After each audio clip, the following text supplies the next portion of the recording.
Hi everyone, it's Eli. You know how sometimes you stumble upon something truly game-changing in healthcare? Well, I found it. KinetiSense. This cutting-edge motion capture technology is transforming movement, assessment, and recovery. Imagine getting instant AI-driven insights without any wearables on your patient. That's right, no ping pong balls needed. Just pure, accurate data. Perfect for boosting athletic performance, pinpointing imbalances, and refining rehab. Top professionals worldwide trust KinetiSense to maximize productivity and results. Check out our partner page to learn more.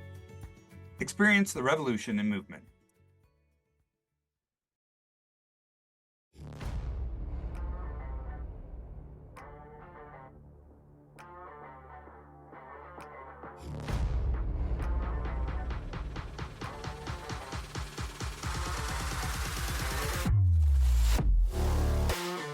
Welcome to Wrap It Up Sports Medicine and More, the podcast that gives you a viewpoint in sports medicine that can't be found anywhere else. I'm your host, Eli Halleck, and we have a fantastic show ahead of us today. So, let's get started.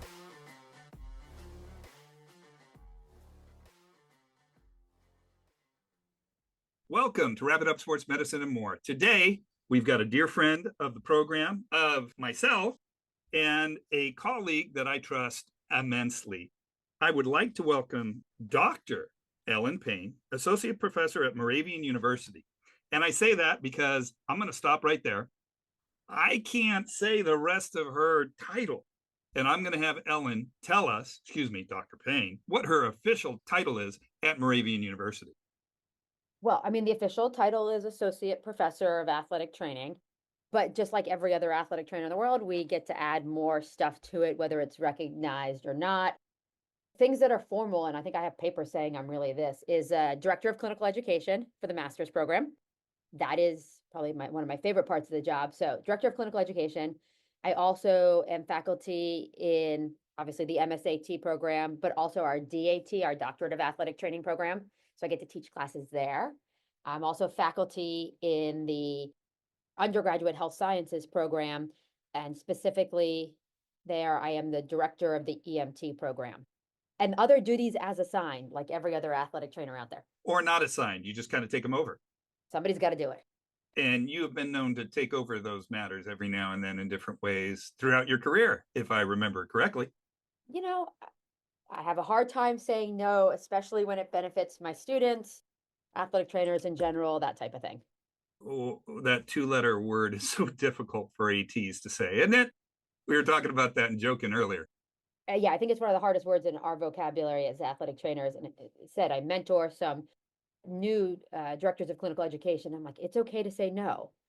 You know, you can say no to something. You think about your priorities, what's the most important for you for this, semester, year, whatever it is.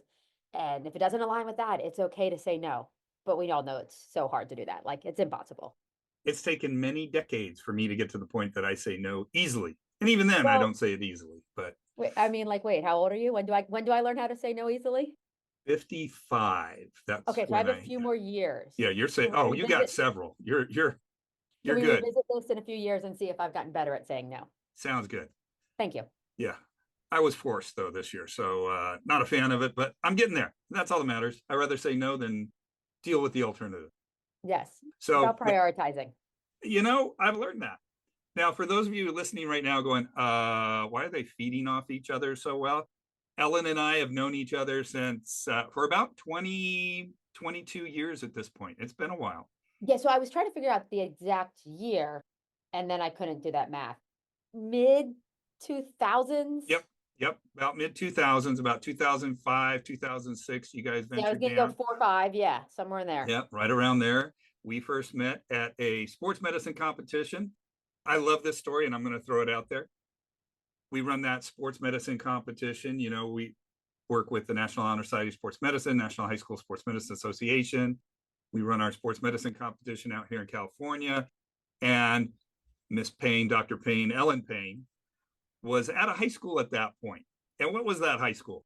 Woodside Priory School. And where is that school located? Portola Valley in the Bay Area. So for those of you who don't know it, that's about 6 hours north of Los Angeles.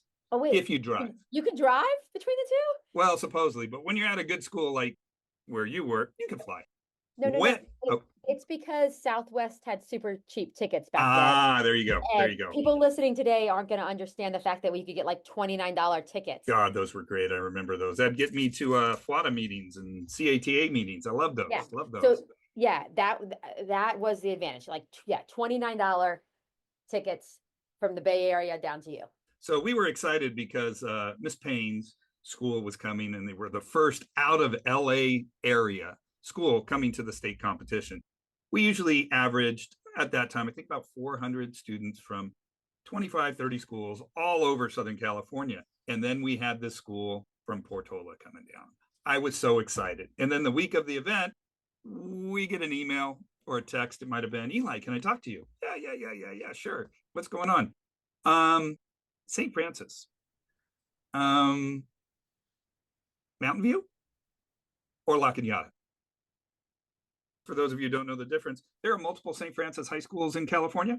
There are actually more now than there were when Miss Payne was at the previously mentioned school. And I had to inform her, no, LA area, La Cañada. And her response, I thought this was Mountain View, which in that case would have been what, 45 minutes away from your school? Not even. Not even that. So she had to do a quick shift, didn't you? You know, for some reason, I don't remember that part of the story. Oh God, I do. Because I sat there going, "Oh no, God, I hope You they don't could come. I remember that at really hope all. they." Yeah, I would block that too if I were you. That was the You best know, part to me. but see, like, I'm not from California. So when I first moved out there for grad school, I was at San Francisco State as a grad assistant working with soccer, women's soccer, men's and women's track and field. And we got the schedule and we're going through it.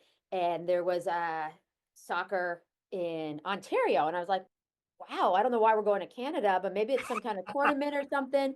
So my I had the like you know, an intern student, and I was like, oh, I mean, she's like, I want to go. I've never been to Canada, and I'm like, oh, cool, you can go to that one. So for anybody else not familiar with California's geography, there's an Ontario, which is not the Ontario you think it is. And it's not as fun of Um, an Ontario. It's out in the middle of, yeah, it's east of LA, about yeah. 45 minutes to an hour. So now, I mean, 100% that story is believable because I had no clue on California geography. But you guys came down, had a wonderful time, and Fantastic. continued to come down throughout your tenure until you moved on to the collegiate level. Yep, my students love coming for that competition. We'd make a, you know, at one point we made like a weekend out of it, like Friday, Saturday, come back Sunday morning. Then we got a little smarter on, you know, we could do it one night. So we'd stay over Friday night, but go out to dinner, do fun things, go shopping, then go to the competition, see what else we could do. Like we've done Venice Beach and shopping around there and stuff like that. And the students loved coming, and we'd get so many at one point, you know, we had to bring myself and another chaperone because it was more than I could handle, or really it's because it's more than I could put in a minivan type of thing. Uh, Fun so times, yeah, fun it, times. it was fun. Those great days. So let's talk a little bit about your career. Obviously, as you said, you started San Francisco State in undergrad, moved on to the high school level when you became certified. Can you talk a little bit about where you started and how you got to where you're at? I started my interest in athletic training when I was in high school, So but many not people say that. That's it, but not because it's I was injured. so I was cool. not. Yeah, so Really? I'm an outlier into that. I did not participate in organized sports in high school, but somebody's like, hey, Not even on the ski team? we had ski club. That was a different kind of thing. Somebody was like, oh, the athletic trainer needs help. And I was like, okay, looking for something to do, interested. So I got introduced to Joe Spogli, was my high school athletic trainer, who I'm still in contact with. Shout Um, out. That's awesome. Love it. love Spokes. So Spokes introduced me to athletic training. I switched my major from like hotel and restaurant management to athletic training, looked at schools then for athletic training, went to Duquesne for my undergraduate, great program, had a fantastic experience there, decided I wanted to go to grad school because I was back in the traditional GA model. I wanted a little bit of experience. I mean, cool places to go. Why not San Jose, California? So I moved to San Jose for grad school, worked at San Francisco State as a GA, One of my favorite things there was I was back, you're supposed to work 20 hours a week. And somehow I was like, wait, what am I supposed to do after Wednesday? I've already hit my 20 hours, but I loved it. Men's and women's track and field and women's soccer were my sports there. Then when I graduated, I got the job at Woodside Priory School, got to teach and do athletic training at the Priory. And what did you teach? I taught an intro to sports medicine class. Started out as like a little semester class and then expanded to multiple semesters plus an advanced one, hence rolling very easily into the pre-honor society, sports medicine competition. My students were involved with that. We did volunteering at different events.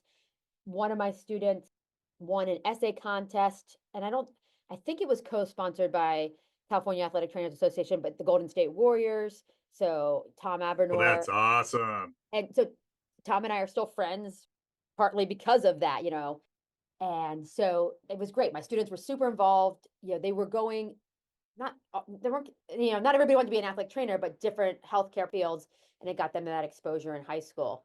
So 6 years at the high school, and then I decided to go back to school for a PhD because I wanted to teach at the college level. I knew that's where I wanted to be in teaching athletic training education, so I went back to get a PhD. Plus, Dr. Payne sounds cool. It does. I love it. That's the high school to the Dr. Payne, which obviously love it, even though it's spelled Payne. They don't know it when you say it. Could mean something completely different clinically when you get them in the sports med clinic and you're taking care of them. I love that. But then you went on to begin teaching at the university level.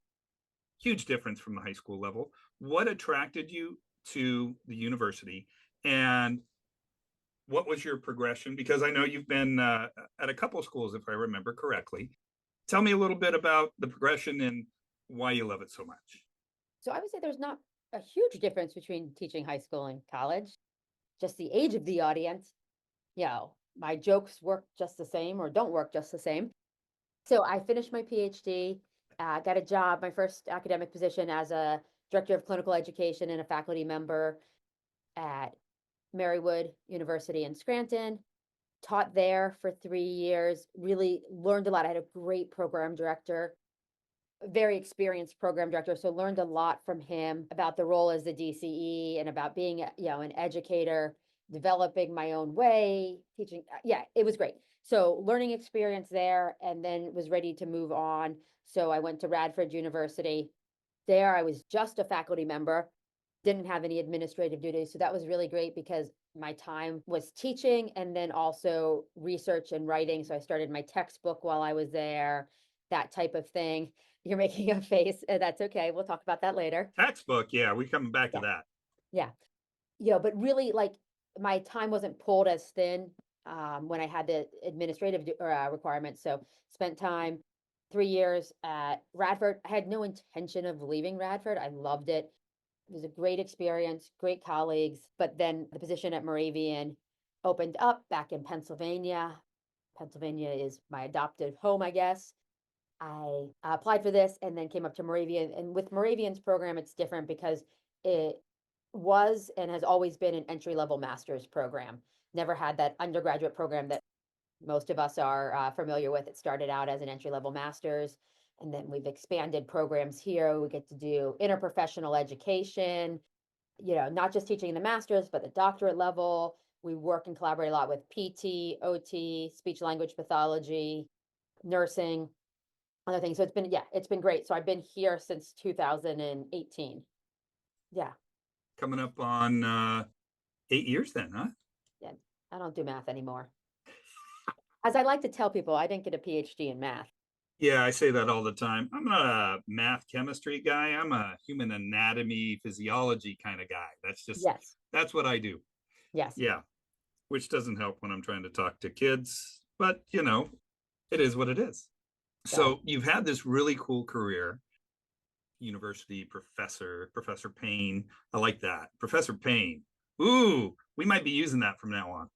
You've been at a few different universities, a wonderful high school. You've been very blessed with your locations of where you landed and what you're teaching.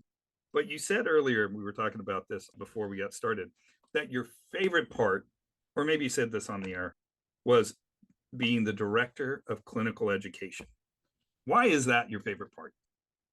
I love seeing students in the clinical aspect. Like, I still consider myself a high school I am a high school athletic trainer. A couple weeks ago, somebody offered us a bunch of free Gatorade coolers. I'm like, I'll take all of them, whatever you don't want, and I'll redistribute them. Like, I'm still get that my friends. You're a secondary school person at heart. I love that. Yes, so it's true. But so I love seeing my students at their clinical sites, going out and seeing them there, but and talking to them about it, and then helping with them navigate their career path to where they're going to be. You have a student who comes in and is like, oh, I want to be an athletic trainer in professional sports. Okay. And then maybe that massages and changes and we develop where we really want to be. Yeah, both Eli and I are raising our hands for this non-videoed podcast. Yep. Yep. Which is better. No one wants to see this face. So, that's why we go no video. Yeah, you have a face for radio. It's okay. Yes, totally. Totally. But yeah, so I like seeing that. Like, I like, again, over the 2 years, seeing where they come in, what their goals are, helping them meet those goals, even if those goals change, or even if they don't know what those goals are. And then having great relationships with my clinical sites and the preceptor there, finding that good match where they're like, oh, I don't know about this school. And I'm like, trust me. And they go and they're like, wow, this was great. I learned this, I've changed my trajectory of what I want to do. So I love seeing that aspect of it. See, I love that part. One of the things that I'm hearing more and more in different educational programs are the students are getting to drive their internship location, which I get to a point, but then they're staying in their comfort zone. They're staying in their lane. They're not getting outside of it and finding out, hey, for example, St. Francis High School has better equipment than the local junior colleges or the local small universities. They have stuff that only USC, UCLA has. Huh, why don't I hang out there? They've got 2 or 3 athletic trainers. Interesting you say this. Yeah. I mean, if you provided housing, I could have an athletic training student out to you. We'll have to talk offline. That might Definitely. be an interesting concept. So 100% agree with everything you're saying there. It's, students know what they know and where they know and that aspect. And some very adventurous, I'm going to get out of my comfort zone. And some it takes a little bit of push. And maybe their comfort zone isn't as big as my comfort zone. I mean, I moved from Pennsylvania to California because some people need to be shoved, not pushed. But yes, a gentle nudge. I think that's great because they see the list of clinical sites. They know what their ones their friends have been to. They've heard these rumors about them, but they don't truly know. So having those conversations with the students, okay, yeah, you heard this was a tough site, but let's talk about what other options are there and why this is a good site for you and blah, blah, blah. And so having that, that relationship with the students, talk through it and like, just trust me, let's try this and getting them out of their comfort zone, whether it's physical location or just level. Maybe you were nervous to go to a Division I school, but let's talk about that. Then we also have the advantage of we have sites far away, but they also provide housing. So those students who want to dabble of going out of the Lehigh Valley, okay, we can send you here and there's free housing and you can have a great experience and then you come back. And if you liked being, it helps you open up your mind to sites outside of home. Not that all our students are from the Lehigh Valley, our students are from all over, but there's some comfort in being here close to school. Now, for those of us that are geographically challenged, Lehigh Valley is, and when I say us, I mean me as a California boy. I'm Googling it right now.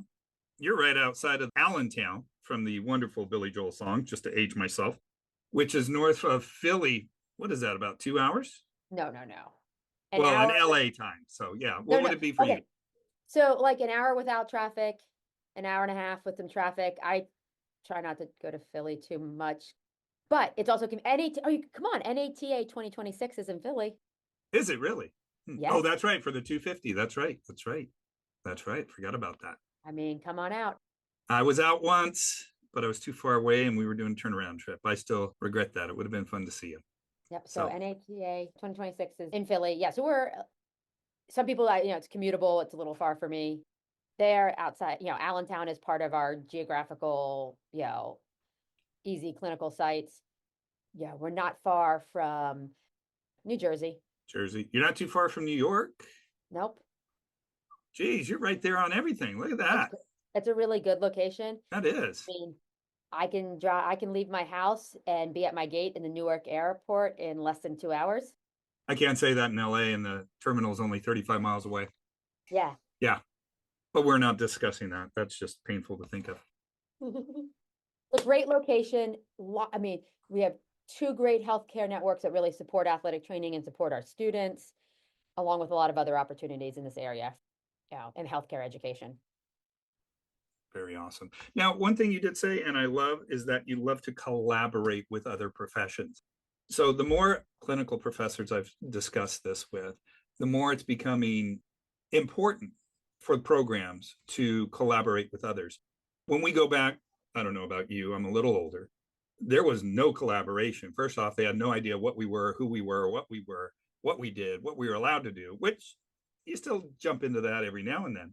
But the collaboration that occurs now with different professions is really highlighted at many university institutions, and it's getting our healthcare name, so to speak, out there with others.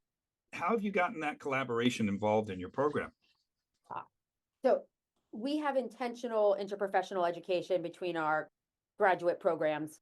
So we do different events, usually a Friday afternoon, it's the only time that fits in schedules, where they work with the other graduate programs. Now, sometimes all of them, sometimes just one or two specific, depending on what the topic is, but get to learn about the other professions with the other professions, which is interprofessional education.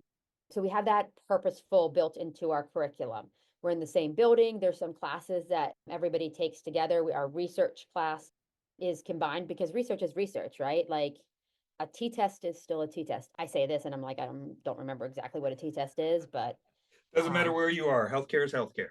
right. So we do purposeful things in our graduate programs. And then the athletic training program also offers a lot of other opportunities. And the College of Health that we're in here at Moravian does too. Like, so there's guest speakers that come that students can elect to go to, or sometimes it's, extra credit or an assignment for a class. So, different speakers, maybe you said not specific to athletic training, but we've had, some of the different nursing faculty on disability, I could rattle off different things. So we have those purposely on campus that students can go to. I also do a lot with our local EMS. So I've built that into our program. Our students, our athletic training students in their first semester in the summer do, during emergency care class. So they get to do a ride along on the ambulance to see what's happening on the other side. So we know, like, an emergency happens in sports medicine and athletic training, and you call 911 and, it takes a while and we're all just maybe I'll speak for myself. I'm annoyed because it takes too long and I'm like, why aren't they here? And why aren't they running? And for the athletic training students to see what goes on, what other calls they're doing, the day-to-day transports, that aspect of it, I think is really important to appreciate that. So our students doing a ride along with them. And then they also get to see what happens, with that handoff at the hospital, how that occurs, and then what's kind of going on in the ED. They get to go to the trauma bay and see, a trauma patient come in and how the, physicians in the emergency department assess that patient and that kind of thing. So I think we've built in, and not just EMS, but in other professions, some, purposeful interprofessional education events. Which is fantastic because, like you said, we don't know what's going on when we're waiting for the medics to arrive to transport. And it's kind of interesting. We've learned it over our tenure because of trial and error or things that have happened or having to ride along. I myself am an EMT and held on to that. So I have a little bit of knowledge there, but really a lot of people come out going, well, what the hell? Where are they? What's going on? Come on, come on, come on. And knowing what's going on actually makes us a better clinician. Well, and on the flip side of that, I do a lot of education for EMS providers. So, it's a two-way street. Purposeful education for them. And that's part of I'm in the National Academy of Practice, which part of that, me being a fellow in that, is because of my interactions and collaborations with EMS. But last week, actually twice this month, I presented to different EMS organizations on the role of athletic trainers, scope of practice, that type of thing. And we've kind of focused on equipment removal since it's still football season and done some stuff like that. But whenever there's an opportunity to talk to EMS providers about athletic training, I do. It's fantastic because then we respect each other when we're all working because our goal is the same. Patient care. Yep. Patient care is the number one goal, and respecting each other's roles and expertise. And that's what we talk a lot about. Equipment removal is the easy example. Like, I want an athletic trainer out there removing equipment. They do it more often. They know all the equipment, that kind of aspect. So, but it's great when you can have an extra set of hands. So teaching some EMS providers how to help, how to assist the athletic trainer, the terminology, I think is great. Whenever there's an opportunity to promote athletic training in EMS, I do. So whenever there's an opportunity to talk about our profession, you're willing to talk. I'm shocked. Yes, you know, you just have to ask once. I am the person. We do know all we have to do is ask Ellen once. And I'll And say then yes she's anything. and then she's on the board for the next 20 years. Right? Maybe. Maybe. Um, yeah, but again, I love athletic training. Some people just don't know or don't understand the full scope. So whenever I can, to educate others, we also do stuff with our sports medicine fellows from the local hospital network. And they're doing a Very fellowship cool. in sports medicine. So they're doing time with the athletic trainers on the sidelines, but they come to our equipment removal lab. They're going to come to our disaster sim and see an MCI. So we have them coming to that. We also have our EMS fellows. So bringing everybody in together along with nursing students. Like, that's how education should be. So now this whole group of nurses graduating are going to know more about athletic training from doing this event together. Which only helps our profession in the future. Yes. Yep. Again, recognize the name, kind of understand what we can do. I think it's fantastic. So again, I'll tell anybody about athletic training anytime. And that's why we get along so well. We'll both babble and ramble for hours if given the opportunity, and a locked in group willing to listen, right? Maybe not even willing to listen if it's two of us. Yeah, that's true. Then they're in trouble. They really are. It's fun. Elevate your knowledge, ignite your curiosity, and compete with the best minds at events hosted by the American Academic Competition Institute. AACI's sports medicine competitions feature practical exercises, challenging quizzes, specialty tests, and keynote speakers that foster knowledge and social engagement in healthcare and sports medicine. Go to aacitest.org for more information on upcoming regional and national competitions. Sign up for the ultimate intellectual showdown. So you mentioned something. Textbook. What? You never mentioned that. I've never heard of that. What are you talking about? You wrote a book. Let's hear it. I'm full of surprises. No, a couple years ago, so long, more than that, approached by a mentor and a collaborator about becoming an additional author on a textbook. The editor, the acquisitions editor for that textbook at the time was Josh Stone, an athletic trainer. Actually, he was at Long Beach and in the California area. So he wanted this updated textbook that was modernized, I guess is the best way to say it, for like an entry level athletic training and athletic training primer, I think is the correct term. Yeah, asked to do that. We know my ability to say no, so it seemed like a great idea. So it ended up, authorship changed. Unfortunately, Josh passed away during this time, but the book got done, and I think the book got done how he wanted it done.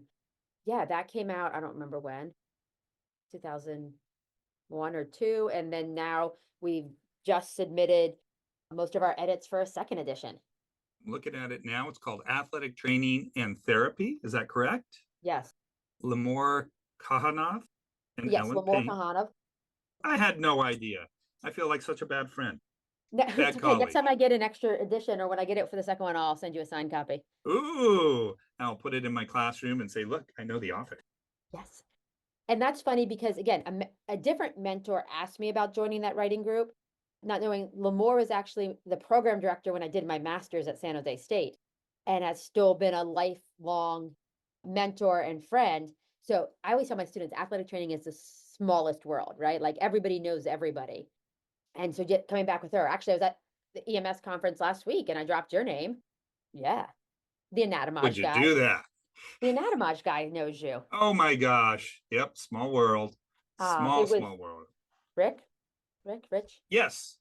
I believe it's Rick. He's the rep out this way. Yeah, he's from like the Maryland area. Anyway, I was like, oh yeah, you guys do this thing. And yes, he was talking about that. Rob. I love Rob. Rob. That's it. Rob. Sorry, Rob. Sorry, Rob. There's our shout out to Ahmad Amaj. There you go. But yeah, so we were talking about the competition and how I've wanted to come out to that forever, and the cool things you do out there with the secondary school students. We do a couple things, every now and then. Now, I tell my daughter, who is trying to get into grad school right now as a PA, physician assistant, never burn bridge, because it's a small world, Oh especially yeah. as we've said over and over and over. One of my favorite stories that I like to say, or anecdotes, you were interviewing somebody years ago at one of your universities who was trying to get into the undergraduate program, and they brought up placing in the top 5 at a competition in California.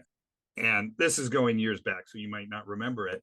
And you quickly texted me and asked me, "Do you remember this name?" I'm like, "Yeah, she placed top 5 last year." Why?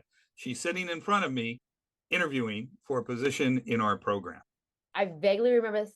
Could it have been a male student? You know what? It could have been. It could have It was a been. male student, and then I We'll know go with exactly that. who it is. Okay, so him, not her. My bad. That's My okay. But apologies. I'm it's jogging my memory. Yes. Again, it's a small world.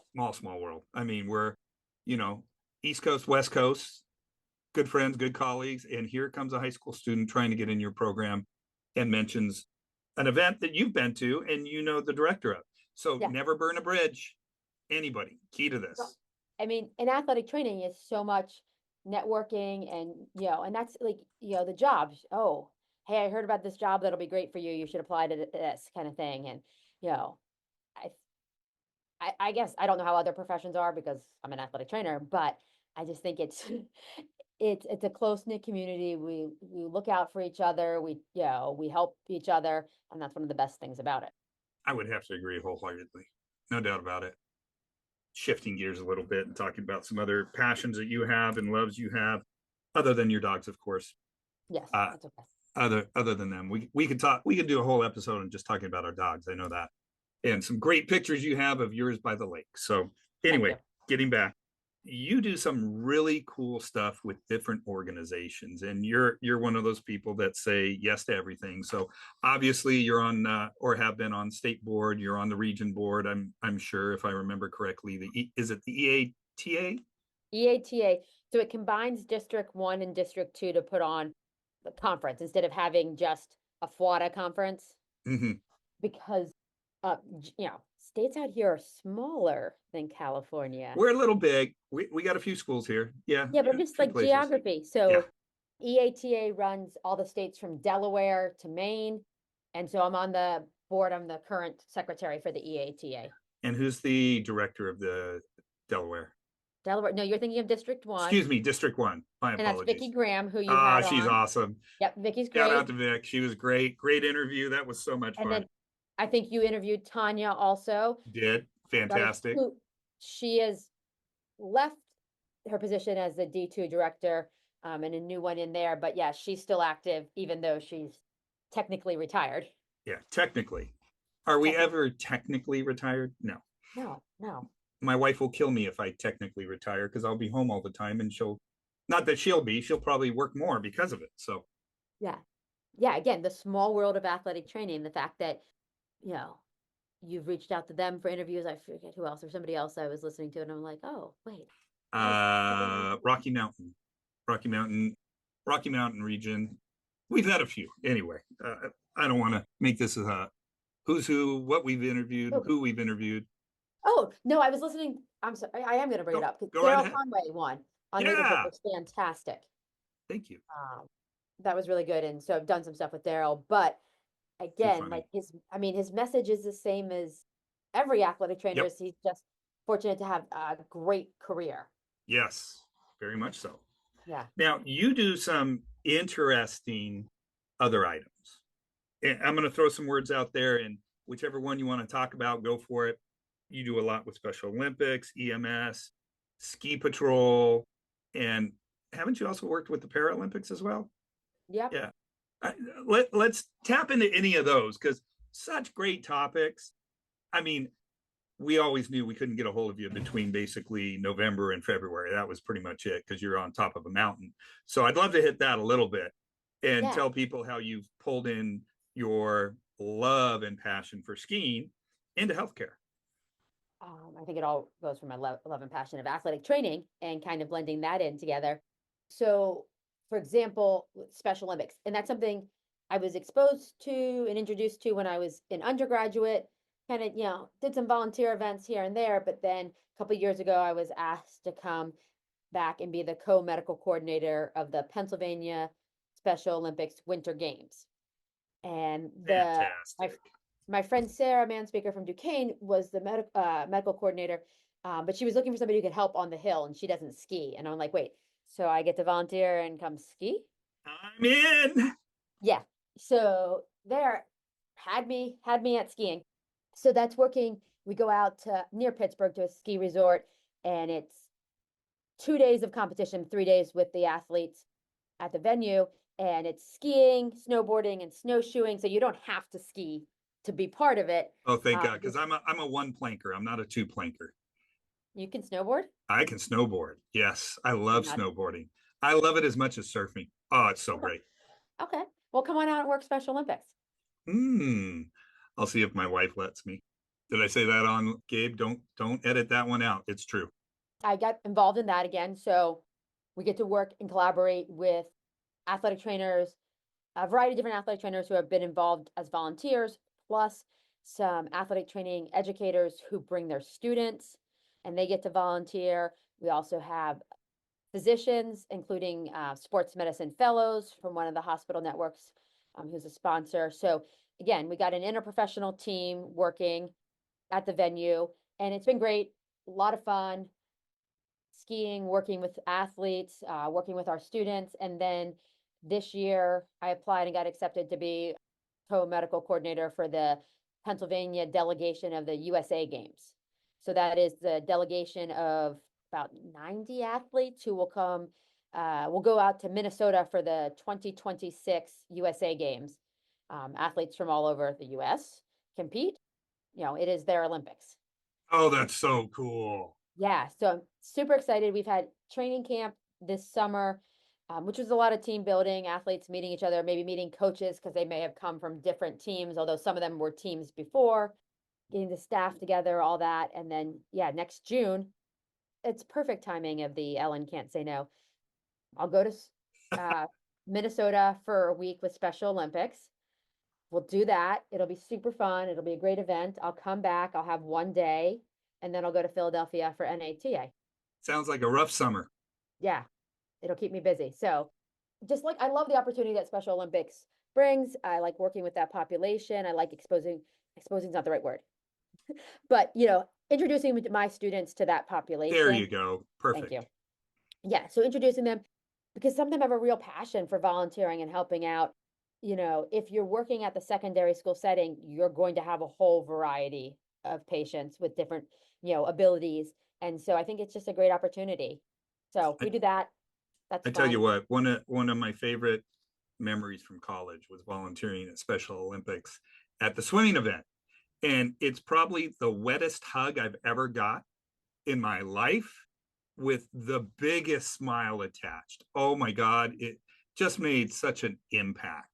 Just Yep. fantastic. Yep. It is it. It's been fantastic. I'm looking forward to it's like growing my involvement with that organization. Just a strong organization here in Pennsylvania. Some new opportunities. So that's been good. So that brings my passion for athletic training and volunteering and skiing all wrapped up into one. That's a good passion to have, I'd have to say. And I love it when we see the pictures of you. Okay, working. There you are, all geared up at the top of the mountain, looking down, going, got to make sure it's safe first, I right? mean, it is true. I did, yes, I went to Spain with the US Paralympic ski team for their World Cup racing. And you've got to check out the conditions and know the course. Yeah. That was just, was it 2 years ago, correct? No, that one was in 2019. Okay. You can't keep track of my ski trips? I really can. I try to. It's hard to though. You're so everywhere. Again, it's the inability to say no. Um, but it leads to great opportunities and just, taking that risk of like, I don't really know, but I'm going to do it. I'm going to try it and figure it out as I go. Sometimes saying yes, not no, really pays off too. Yeah. Talked a little bit about your textbook, a little bit about Special Olympics, a little bit about EMS, a little bit about all the different volunteer opportunities. You really tied in a lot into a very unique career, which is so much fun. But at the same time, your passion is athletic training. Yeah. Period, exclamation point. There's no doubt about it. I've seen it high school, college. I see it with every now and then I'm able to help you out with Zoom interviews for your program, which is fantastic. I love Those will doing be coming those. up in January. Thank you for Sign, volunteering. sign me up. I'll say yes to that any year. Always fun because I think they're stunned when they see other athletic trainers across the nation saying the same thing that you're saying. Wait, it's true. She does know what she's talking about, or he does know what he's talking about. I get that. Yep. Yep, sign me up. I'll say yes to that any day. Now, if you could grab a couple of your top students, or even forget that, scratch that. If you can just grab a couple of students, bring them in and say, hey, look, here's something I'd recommend right now for you. What is that recommendation to keep your students interested in the field and keep them going? As students or as clinicians? As clinicians, excuse Okay. me. We asked this in our doctorate interviews, like what keeps you interested and passionate about the field of athletic training, the profession of athletic training? And the answer is my answer and everybody else's answers is, working with our patients, having the variety in settings.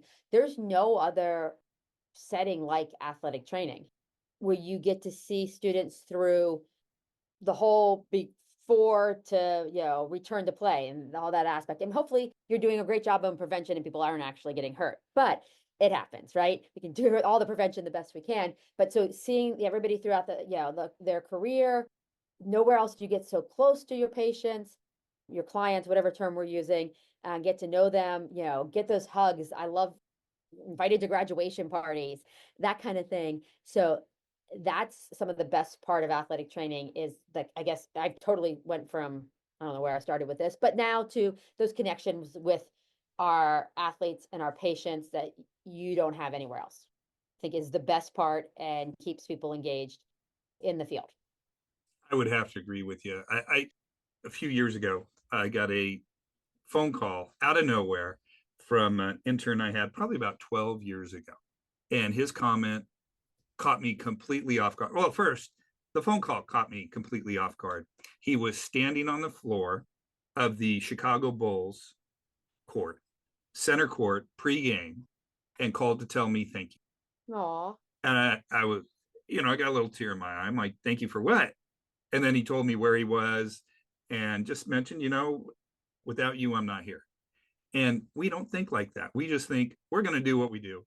We're going to help this person along, help him or her or whomever find their path. And then you hope they do. So it's kind of neat when they reach back out and you hear where they are, what's going on. Maybe they're still in the profession. Maybe they've gone a little, tangent sideways in a different part of the profession or change. It doesn't matter. Yeah, I mean, again, that connection over time. And I think back to my students at the Priory when I was started at the Priory, it was still the Facebook and you had to have an EDU email. But there are still students in my athletic training class that I have connections with. And I love, oh, well, this one went on to med school, or this one's doing exercise science, personal training stuff. But, I don't know how much I helped them get there, but maybe a little bit, maybe a little step in that direction. Every step got them to where they're at. Yep. And then my athletic training students, at the college level and now at the master's level, same thing. Like I love following their careers and seeing what they're doing, whether they're staying in athletic training in the traditional sense, going to the industrial, all kinds of different things that they can do and doing that. And I love hearing about it and seeing what they're doing. They're Yeah. also great connections because not just like you doing my, Zoom interviews, use some of those previous students to help out with those too. And they precept our students. Which is awesome. It goes to show how it is a small profession. Don't burn a bridge because everybody's going to be around and you're going to bump into someone that knows somebody else. Although I think one of my favorite quotes is it's not who you know, it's who knows you. Yes. Do you want to hear the smallest world of athletic training story? Yes, please. Okay. I'm in Asheville, North Carolina with friends. for a girls' weekend. We decide to take an Uber to the Biltmore. We don't want to move the car from parking, blah, blah, blah. So we tour the Biltmore, and then you're supposed to leave the Biltmore and then go over to the other part where there's like a wine tasting and food and shops and all that stuff. But they're not connected. We didn't realize this. It's also like 5 mile hike in between them or a $20 bus ride per person, Oh meaning, my. but ridiculous. And you can't get an Uber once you're in there. So we're like, okay, we're stuck. And I'm like, we're not paying $20 a person. And this is right post COVID. And so we decide we're just going to ask people in the parking lot to see if they'll drive us over there because that's basically the route everybody's doing. So myself and two other girlfriends, and we're waiting, and then, a couple comes out, we ask, like, oh, we're actually not going. Next couple, we kind of ask, hey, and they're like, oh, yeah, they look at each other, yeah, we're going. And then somehow it came up like, COVID, because I think we were still wearing masks then. And they're like, it's okay, these ones, my two friends work in healthcare, and the couple like, oh, we both work in healthcare too. We get it. And then somehow, yes, they're both athletic trainers. Oh my God. And the one went to grad school with one of my friends from undergrad. Small world, So tiny world. I'm hitchhiking and get picked up by two athletic trainers. Horror story or Well, Ellen's life? it could be a horror story depending No, on what Ellen's the life. situation. Yeah, yeah. Nope, absolutely great. And so I'm texting my friend from undergrad being like, hey, I'm in a car with, or I just met blah, blah, blah. I'm like, oh, are you at an athletic training conference? And I said, no, I'm hitchhiking. Um, What are the chances? What are the yeah, chances? so That's just crazy. Absolutely crazy. Small world galore. Small, small, small world. We've proven that over and over and over in so many different avenues. Here's a question for you. If you could look back at Ellen from 25 years ago, getting into the Priory and starting up down there, which those people were great. Your students were fantastic. Kids came in with just a great attitude. And I love saying that to anyone who had students at a high school.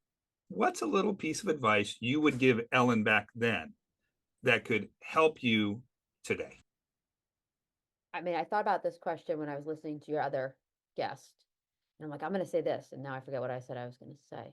That's why I always wait to throw it in at a point you might not be prepped. It's kind of fun to hear Yeah, the yeah, on thanks. the spot. Yeah. I mean, I think we kind of talked about it is, say yes to things. But I think 25 years ago, Ellen did do that. So I'm going to keep that as a thing I would continue to do. So say yes. Don't be afraid to go outside your comfort zone. So yeah, I mean, I feel like I did that. This is my advice to my students now that, you know, look at these opportunities, take these risks. If somebody's reaching out and asking you to be involved in something, they probably see something in you that maybe you don't see in yourself. Maybe you didn't think you were going to get into, student leadership or whatever it is, but that person is asking you and reaching out. Say yes. I love that because so many of us see something in our interns as a preceptor or our students at the high school level and go, they could be really good at this. Yep. They just need that spark. And they don't see it in themselves, but we do. Yeah. And again, I mean, we're the most critical of ourselves. And so you're not that, or you don't know that even not that opportunity is there until somebody reaches out and says, hey, do you want to join this committee? This is going to like, and you're like, didn't even know that was an opportunity, but yeah, I'll give it a chance. And I've seen that over and over again with EATA and some of our alums getting involved, and it's been fantastic. Now you say that you've had a few positions in volunteer work, and I'll throw it out. You were on the board of the National Honor Society of Sports Medicine, National High School Sports Medicine Association for, well, since its inception back in Oh, 2007, 2008, and you just retired from us. We miss you. Thank you for everything you did. You've been part of state and regional associations, and you say yes, don't always say no. What was something that you wish you would have said yes to that you said no to? honestly, Yeah, I don't know. fair enough. You've said it so many times, it's probably hard to pick it out. Yeah, like I don't. I think about my career trajectory and things that it came up, and I don't think I have any regrets. I love the positions I've had. I've learned from all of them. I've grown as an athletic trainer, an individual, an educator through all of them. So I don't, I can't you think about like, oh, a job, well, maybe I should take that. Well, no, maybe I shouldn't have because everything ended up the right way for the right reason. So Oh, yeah, I I'm not love changing that. anything. I love that. I love it. Sorry. Ah, there Love is that no question. there is no wrong answer. There really isn't. That's the beauty of it. Yeah. And in our profession, you impact people even when you think you won't. So you saying yes or no to something impacted somebody else, Yeah. right? So, Yep. But I'd love to ask you just one more question. okay. And this is about the profession and the direction. If you could change one thing in our profession, what would it be and why? Can't think of the year. I should know the year. When they had the vote on the naming of athletic trainer versus athletic therapist. And the vote was decided by one, I believe, if I'm remembering That that sounds about right. It was history close. of athletic training correctly. I know the year. Now I'm gonna, well, so again, I love athletic training. I just think we do the term does us an injustice of what we do and what we can do. So is athletic therapist a better term? Maybe, but we're here, we're athletic trainers. We're going to keep, educating people on what we can do, what falls under that scope. But maybe our jobs would be easier if we were athletic therapists. I don't know. I don't disagree with you on that one. I mean, I was not in that room, but yes, one vote. Well, I'm an athletic trainer and happy to be one. And we'll talk to anybody about it. We both were. I said we. I didn't say I. I said we I will know. talk about it. All right, just making sure. Ellen, love you, miss you. Wish you were still back out in California so I could see you at least once a year. I know. But we will have to figure out a way to meet up at a event. Either NATA 2026. just might happen. We'll have to see what's going on. See if my doc lets me fly by then. I hope so. That would be nice. That'd be good. But we miss you out here in California. Pennsylvania is a better place because you're there, Thank you. and we love seeing you what you do with your program and what the students coming out of a program that you're in charge of. For example, Dr. Ashley Sink, who has I'm just not come in out of the charge of the program. program. I just taught her, but yes. I know, but you taught her well. So we'd like to thank you for making future clinicians as good as her. Thank you. She is a fantastic example of our DAT program. Can I just interject one last Please, thing? of course. I mean, Ellen Payne, who I love so much. just wanted to make sure that Ellen Payne, who I love so much. Well, it's true. I've said it multiple times here. Go ahead. You can play the clip again. That's from an earlier podcast we did with Dr. Sink. And my producer, Gabriel Halleck, was kind enough to edit it out and send it to Dr. Payne so she could have it for posterity. now I just have to figure out how to put it as my husband's ringtone. Oh, there you go. There you go. That could get me into trouble, though. So if I see him coming off a plane, I might turn and run. Nah, he loves you. I love him too. He's a great guy. So thank you so much. No, thank you for being on the show. We love you. We miss you. And we'll have you back soon, I hope. Thank you. Have a great day. All right. Bye.